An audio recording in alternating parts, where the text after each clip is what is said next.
తిరుమల శ్రీవారిని దర్శించుకున్న కేంద్ర మంత్రి కిషన్ రెడ్డి కలియుగ దైవం శ్రీ వెంకటేశ్వర స్వామిని దర్శించుకున్నారు. ప్రపంచవ్యాప్తంగా దేశంలో మంచి వర్షాలు కురవాలని స్వామివారిని ప్రార్థించారు. జూన్ నెలలో 40 నుంచి 50% తక్కువగా నమోదైన వర్షపాతం. ప్రస్తుత వర్షాభావ పరిస్థితులపై ప్రపంచవ్యాప్తంగా ఆందోళన. అధిక జనాభా ఉన్న మన దేశంలో వర్షాలు పడితేనే ఆహార ధాన్యాల ఉత్పత్తి. వర్షాలు కురవకపోతే భయంకరమైన ప్రకృతి వైపరీత్యాలు, సమస్యలు వచ్చే ప్రమాదం. ప్రతి నీటి బొట్టును వృధా చేయకుండా ఒడిసి పట్టుకోవాలని ప్రజలకు విజ్ఞప్తి. కష్టకాలంలో సాగునీటికి ఇబ్బందులు రాకుండా ప్రతి ఒక్కరూ నీటిని పొదుపు చేయాలి. నమో వెంకటేశాయ నమః.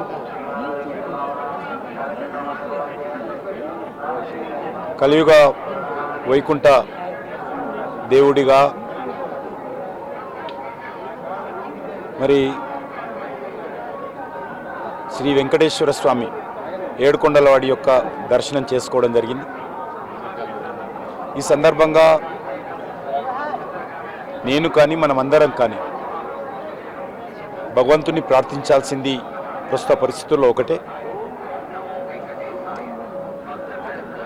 ప్రకృతి కారణంగా ఈ సంవత్సరము చాలా తక్కువ వర్షాలు వస్తాయని ప్రపంచమంతా కూడా ఆందోళన చెందుతూ ఉంది. జూన్ మాసంలో రావాల్సినటువంటి వర్షాలలో కొన్ని ప్రాంతాలలో 40%, కొన్ని ప్రాంతాలలో 50% తక్కువ వర్షపాతం నమోదైంది. ఇది చాలా ఆందోళనకరమైనటువంటి అంశం. ప్రపంచంలో అత్యధిక జనాభా కలిగినటువంటి మనలాంటి దేశంలో ఏ సంవత్సరానికి ఆ సంవత్సరం మంచి వర్షాలు కురిస్తేనే కావలసినటువంటి తిండి గింజలు కానీ, దేశానికి కావాల్సినటువంటి ప్రజల అవసరాలు కానీ మరి తీరుతాయి.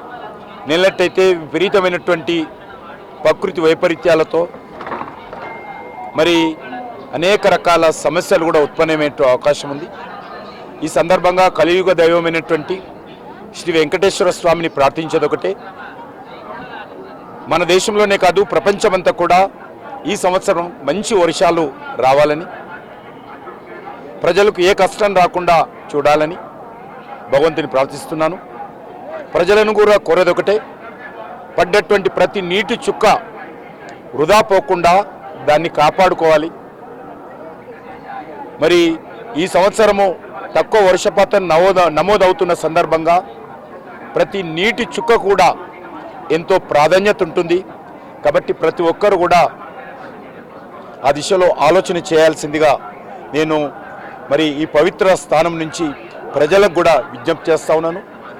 ప్రతి నీటి చుక్కను ఒదిసి పట్టుకొని దాన్ని కాపాడుకుంటేనే ఈ కష్టకాలంలో ప్రజలకు తాగునీరు కానీ, సాగునీరు కానీ, మరి ప్రకృతి వైపరీత్యాలకు కానీ ఇబ్బంది లేకుండా మనకు ముందుకెళ్తామని మనం చేస్తా ఉన్నాం.